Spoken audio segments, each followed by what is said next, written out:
ये देश आजाद कैसे हुआ? आंदोलन की बदौलत आजाद हुआ। इस देश से 190 साल का अंग्रेजों का शासन कैसे गया?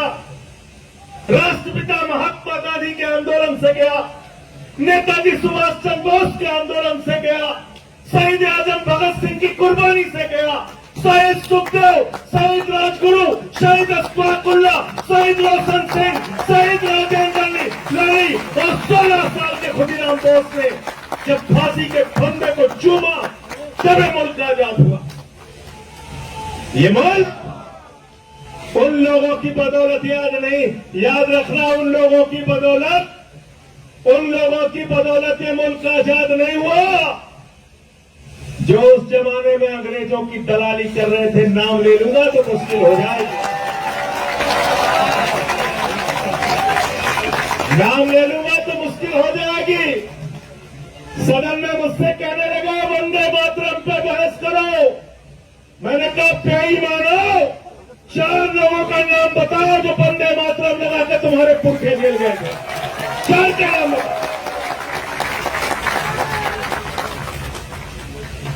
वंदे मातरम की बात करते हो, भारत माता की जय की बात करते हो। तुम लोग बात करते हो जिन्होंने अपने मुख्यालय पे 52 साल तक भारत माता का तिरंगा झंडा नहीं फहराया, उनसे कोई देशभक्ति का प्रमाण पत्र नहीं चाहिए। मुझे बहुत अफसोस है कि देश के शिक्षा मंत्री ने हमारे नौजवानों को देशद्रोही कहा। मुझे बहुत अफसोस और पीड़ा है कि इन नौजवानों को अपमानित करने का काम किया गया जो जंतर मंतर से अपनी आवाज लगा रहे हैं। मैं भारत के प्रधानमंत्री नरेंद्र मोदी और देश के शिक्षा मंत्री से कहना चाहता हूं, ये अपने हक के लिए यहां पर है, पेपर लीक को रोकने के लिए यहां पर है और पेपर लीक पूरे हिंदुस्तान में रुकवा कर दम लेंगे। इनकी लड़ाई उस बात के लिए है। तुम इनको देशद्रोही कह रहे हो? जो भी अपने लिए खड़ा होता है, अपने लिए आवाज उठाता है, वो देशद्रोही हो जाता है। किसान आएगा काले कानून के खिलाफ तो कहोगे किसान खालिस्तानी है, पाकिस्तानी है, देशद्रोही है। नौजवान आएगा पेपर लीक के खिलाफ तो उसको कहोगे देशद्रोही है, देशद्रोही है। मैं तो भाजपाइयों के बारे में कहता हूं, जितना पाकिस्तानी पाकिस्तान का नाम नहीं लेते उससे ज्यादा भाजपाई पाकिस्तान का नाम लेते हैं। लेते नहीं लेते? बताओ, लेते कि नहीं लेते? देश से प्यार क्या होता है वो सोनम वांगचुक से आके सीखो और जीत के से आके सीखो। क्या होता है देश से प्यार? यहां पे जो नौजवान है उनसे आके सीखो, उनसे आके सीखो, थोड़ी शिक्षा तुम्हारी भी बढ़ेगी। लेकिन सीखोगे कैसे? तुम तो दूसरा काम सीखने में लगे हो, दूसरा काम सीखने में लगे हो, स्कूल लूट रहे हो, या नौजवानों को 2 वक्त की खाने की रोटी नहीं मिल रही है, लेकिन तुम लोग स्कूल खा रहे हो, अस्पताल खा रहे हो, सड़क खा रहे हो, बिजली खा रहे हो, पानी खा रहे हो, हवाई जहाज खा रहे हो, समुद्री तट खा रहे हो, गैस खा रहे हो, कोयला खा रहे हो, पेपर खा रहे हो और तो और प्रभु श्री राम का मंदिर भी खा रहे हो।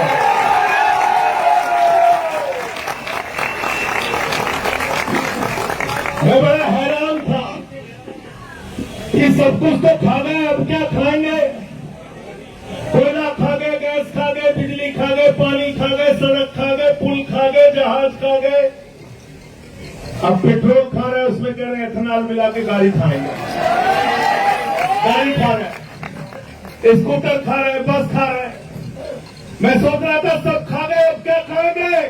कहने लगे संजय सिंह जी गलतफहमी मत पालो, अब हम प्रभु श्री राम का मंदिर खाएंगे, वहां का चंदा खाएंगे। चंदा चोरी कर रहे हैं। तो मैं ये कहना चाहता हूं, जिन्होंने भगवान को नहीं बख्शा वो ना तो राम के हैं न आपके हैं न किसी काम के हैं। गलत तो नहीं कह रहा हूं? प्रधानमंत्री जी हर 15 दिन पे बात करने आ जाते हैं। क्या कहते हैं? मन की बात। परीक्षा ऐसे देना बच्चों, हाई स्कूल में ऐसे पढ़ना, इंटर में ऐसे पढ़ना, सुबह उठ के ऐसे जाना, रात में ऐसे याद करना। कई लोग रोने लगते हैं, कहते कितने बढ़िया प्रधानमंत्री, बताओ बच्चों को परीक्षा पे चर्चा कर रहे हैं। परीक्षा पे चर्चा कर रहे हैं। 93 पेपर लीक हो गए हिंदुस्तान में। मैं भारत के प्रधानमंत्री से कहना चाहता हूं, एक बार पेपर लीक पे चर्चा करके दिखाओ पूरे हिंदुस्तान का नौजवान।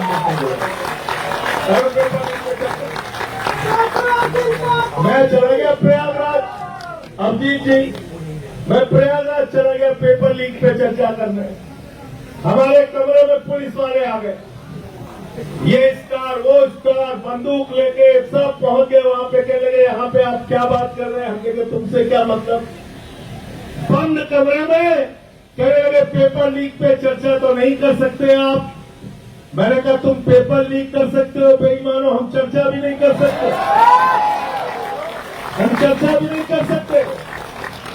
तो मैंने पेपर लीक पे चर्चा किया वहां पे, और जो पेपर लीक पूरे हिंदुस्तान में हुआ है, तो हमसे कई बार लोग पूछते हैं कि आप लोग बीजेपी वालों को क्यों दोषी ठहराते हैं, मोदी जी को क्यों दोषी ठहराते हैं, शिक्षा मंत्री को क्यों दोषी ठहराते हैं? अरे सरकार का क्या लेना देना पेपर से? तो मैं उनसे कहता हूं, जितने पेपर लीक करने वाले हैं ये सारे के सारे चंदा चोर पार्टी से जुड़े हुए लोग हैं, भारतीय जनता पार्टी से जुड़े हुए लोग। गलत तो नहीं कह रहा हूं? गलत तो नहीं कह रहा हूं? कहते कैसे पता किया? हमने कहा बेईमानो, नीट का पेपर लीक जब हुआ था पहली बार, तुमने जिन लोगों को गिरफ्तार किया था वो सब के सब बरी हो गए। कैसे बरी हो गए? पता चला सीबीआई ने समय पे चार्जशीट नहीं दाखिल की थी। गलत तो नहीं बोल रहा हूं? गलत तो नहीं बोल रहा हूं? बताओ अगर प्रधानमंत्री शामिल नहीं है, बताओ अगर इनकी पार्टी शामिल नहीं है, तो प्रधानमंत्री के नीचे काम करने वाली सीबीआई ने पेपर लीक के माफियाओं के खिलाफ समय पे चार्जशीट दाखिल क्यों नहीं की? उनको सजा क्यों नहीं दिलाई आज तक? बताओ जरा हमको सारी सवाल का जवाब दो। इसलिए इनसे जरा सावधान रहना, ये आपके आंदोलन को कमजोर करने की तरह तरह की कोशिश करेंगे। मैं देखता हूं यहां पे भी कुछ लोग आ जाते हैं अंधभक्त, आते नहीं आते हैं बीच में उलझाने के लिए, हिंदू मुसलमान करने के लिए। कहते हैं कि नहीं कहते हैं? उनसे ये कहना, जितने स्कूल बंद हुए हिंदुस्तान में, 1 लाख सरकारी स्कूल बंद हुए, 1 लाख सरकारी स्कूल। कौन पढ़ता है सरकारी स्कूलों में? गरीब का बच्चा, पिछड़े का बच्चा, दलित का बच्चा। 1 लाख सरकारी स्कूल हिंदुस्तान में बंद हो गए। 1,20,000 सरकारी स्कूल हिंदुस्तान में है, जिसमें सिर्फ एक टीचर काम करती है। 90,000 सरकारी स्कूल हिंदुस्तान में ऐसे हैं जिसमें बच्चियों के लिए टॉयलेट का इंतजाम नहीं है। इस देश में हजारों लाखों सरकारी स्कूल ऐसे हैं जहां पे मिड डे मील में बच्चों को नमक रोटी खाने के लिए दी जाती है, उनके चावल में कीड़े पड़ जाते हैं। मैं पूछना चाहता हूं, हिंदुस्तान के अंदर लोगों को बांटने वाले लोगों, बताओ, जो नारा लगाते हो जिस हिंदू का खून न खोला, इन बच्चों के स्कूल बंद होने पर तुम्हारा खून क्यों नहीं खोलता? क्यों नहीं तुम सड़कों पे आते हो पेपर लीक के सवाल पे? और जंतर मंतर पे समर्थन करने के लिए आओ, और इनका साथ दो नौजवानों का। और 20 तारीख से संसद शुरू होने जा रही है। मैं आज इस जंतर मंतर से देश के प्रधानमंत्री को कहना चाहता हूं, जो सोनम वांगचुक का मुद्दा है, अभिजीत दुबके का मुद्दा है, हिंदुस्तान के करोड़ों नौजवानों का मुद्दा है, उस मुद्दे का समाधान जल्दी से कर दो, वरना 20 के बाद देश की संसद को चलने नहीं देंगे। आपके खिलाफ लड़ाई लड़ने का काम करेंगे। और विकास जानते हैं हम तो ऐसे ही बदनाम है। ये लोग 3 काला कानून लेके आए थे, मैंने माइक तोड़ दिया। जिस माइक से वो काला कानून पास करने जा रहे थे मैंने माइक तोड़ दिया, मुझे उठा के सस्पेंड कर दिया। भाजपा ही नाराज हो गए, कहने लगे देखिए संजय सिंह ने माइक तोड़ दिया, माइक तोड़ दिया, माइक तोड़ दिया। मैंने कहा बेईमानो, तुमने किसानों की हड्डियां तोड़ी है, मैंने तो सिर्फ माइक तोड़ा, ये काला कानून वापस नहीं माने हमारी बात। 1 साल तक आंदोलन चला और 1 साल के बाद भारत के प्रधानमंत्री सामने आए, कहने लगे हमारी तपस्या मिटा नहीं रही। एक तो इतना रोंधा प्रधानमंत्री आज तक दुनिया के किसी देश में नहीं है। हर बात पे बेचारा रोने लगता है। कोरोना में लोग मर जाएंगे, उसके बाद रोने लगेगा आके। हर बात पे रोने लगता है प्रधानमंत्री हमारा। ऐसा प्रधानमंत्री है, चुनाव में गए उत्तर प्रदेश में, कहने लगे उत्तर प्रदेश के लोगों भारतीय जनता पार्टी को वोट दे दो। लोगों ने पूछा साहब क्यों वोट दे दे? बोले तुम्हें कोई चिंता करने की जरूरत नहीं। बोले साहब क्या क्या करोगे? तो देश का प्रधानमंत्री क्या कहता है जरा ध्यान से सुनना। भारत का प्रधानमंत्री उत्तर प्रदेश में स्कूल बनाने के लिए नहीं कहता, अस्पताल बनाने के लिए नहीं कहता, सड़क बनाने के लिए नहीं कहता, रोजगार देने के लिए नहीं कहता, फैक्ट्री लगाने के लिए नहीं कहता, पेपर लीक रोकने के लिए नहीं कहता।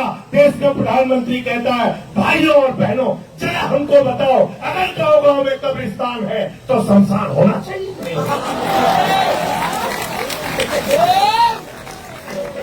बोला था कि नहीं बोला था? बोला था कि नहीं बोला था? गलत तो नहीं कह रहा हूं। जिस देश का प्रधानमंत्री बच्चों के स्कूल की चिंता नहीं करता, अस्पताल की चिंता नहीं करता, रोजगार की चिंता नहीं करता, तुम्हारे भविष्य की चिंता नहीं करता, जिस देश के प्रधानमंत्री का मकसद गांव-गांव में शमशान बनाने का है, वो तुम्हारा भला कभी नहीं कर सकता, याद रखना। अब उसके चेले ने कहते हैं विश्व गुरु है, 56 इंच का इनका सीना है। मैंने कहा भाई 56 इंच का इंसान का सीना नहीं होता, जानवरों का हो सकता है। ये पहले कहना बंद करो, ऐसे प्रधानमंत्री का अपमान मत करो, ये गलत बात है। अब हमें गधे घोड़े का नापना पड़ेगा कितने इंच का सीना होता है। कह लीजिए 56 इंच का, 56 इंच का। अब रोज ट्रंप डांटता रहता है, रोज डांटता रहता है, कहता है रूस से तेल मत खरीदना। बोले जी हुजूर, बोले हम देखेंगे तुम्हारे ऊपर। बोले जी हुजूर, बोले अगर पकड़े गए रूस से तेल खरीदते हुए तो टैरिफ बढ़ा देंगे। कह लगे जी हुजूर हम नहीं खरीदेंगे, नहीं खरीदेंगे। आज देश में महंगाई किसकी वजह से? स्टेट ऑफ हॉर्मोज से, जहां से 50% तुम्हारा कच्चा तेल और 60% गैस आती थी, वो स्टेट ऑफ हॉर्मोज क्यों बंद हुआ? देश के प्रधानमंत्री की गलत नीतियों के कारण। इनको कहीं भी मेडल के लिए बुला लो, चले जाएंगे। मैं तो कह रहा हूं अभिजीत जीतके को सीजेपी के तरफ से 1 मेडल प्रधानमंत्री के लिए घोषित कर दो। देखो जनता मंच पे भी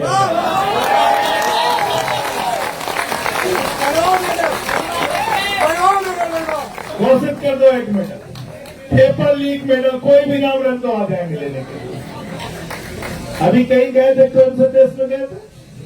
सेशल्स में गए थे। 1,15,000 की आबादी है वहां पे। उसी दिन उसको उन्होंने मेडल बनाया, उसी दिन पहना दिया, प्रधानमंत्री चले आए। इजराइल चले गए 3 दिन पहले युद्ध के। तो भारत के प्रधानमंत्री, उनको पूरी दुनिया में घूम घूम के चिंता है। देश में हिंदू मुसलमान करके लोगों को बांटने की चिंता है। देश के अंदर नफरत फैला के अपने वोट की राजनीति करने की चिंता है। लेकिन पेपर लीक कैसे खत्म हो, इस बात की चिंता अगर प्रधानमंत्री को नहीं है, तो मैं पूरे देश के नौजवानों को आह्वान करना चाहता हूं फिर से एक बार कि एक तरफ 59 साल के हमारे सोनम वांगचुक हैं और दूसरी तरफ हमारा ये भाई, ये नौजवान साथी अब जीत के हैं। इनके कंधे से कंधा मिलाने के लिए आओ। हमारा ये रंगा भाई है, इनके साथ दो। हमारे एक एक जितने भी साथी हैं इस जंतर मंतर के आंदोलन में, मैं सर झुका के आप सबको नमन करता हूं, आपके हौसले को नमन करता हूं और यकीन दिलाना चाहता हूं कि सिर्फ बातों में यकीन मत रखना। यहाँ पे बहुत सारे लोग आएंगे, बोलेंगे और चले जाएंगे। लेकिन हम आपके लिए करते क्या है उसके ऊपर पूरी नजर रखना। अगर संसद चली और हमारी और जॉन विकास की आवाज वहां पर सुनाई नहीं दी तो सवाल हमसे भी करना, और जो लोग आके यहाँ पर बड़ी बड़ी बातें करेंगे सवाल उनसे भी करना, वो शख्सियत आपके बीच में है सोनम वांगचुक जी, जिन्होंने लद्दाख के अधिकारों के लिए लड़ाई लड़ी। हम लोगों की फोन पर उस समय कई बार बातें होती थी। 16 दिन का अनशन इन्होंने किया, 21 दिन का अनशन इन्होंने किया, कई 100 किलोमीटर की पद यात्रा इन्होंने की। आप लोगों ने कई देश के कई हिस्सों में जाके आंदोलन किया, नौजवानों की आवाज उठाई। इस आवाज को कमजोर मत होने देना। आपके सिर्फ जंतर मंतर पर बैठने से पूरी सत्ता कहीं न कहीं हड़बड़ाई, बौखलाई और डरी हुई है, और डरपोक लोग ये सिर्फ पुलिस के भरोसे अपनी छाती चौड़ी करके घूमते हैं। मैं पुलिस के जवानों से कहना चाहता हूँ, हमारे बीच में हरेंद्र यादव है, हरेंद्र यादव जी है, और हमारे साथी है सेना में, इन्होंने कई वर्षों तक भारत की सेवा की है।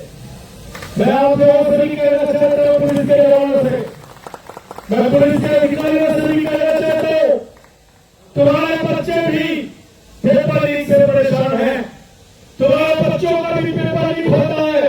अगर सरकार डंडा मारने को कहे तो डंडा सड़क पे चला के तोड़ देना, बच्चों को ऊपर मत चलाना। ऐसा किया था, एक जमाने में किया था, जब इस देश में आपातकाल लगा था तो उसके खिलाफ जब नौजवानों ने आंदोलन किया था तो पुलिस के लिए नारा लगता था, ये अंदर की बात है पुलिस हमारे। तो इसलिए आप लोगों को फिर से एक बार आपके आंदोलन को हृदय की गहराइयों से बधाई देते हुए, आपके आंदोलन को नमन करते हुए, इस भरोसे के साथ कि इस सरकार को आपके आगे झुकना पड़ेगा, आपकी बात, आपकी मांगों को मानना पड़ेगा, मैं अपनी बात को यहीं पे समाप्त करता हूं।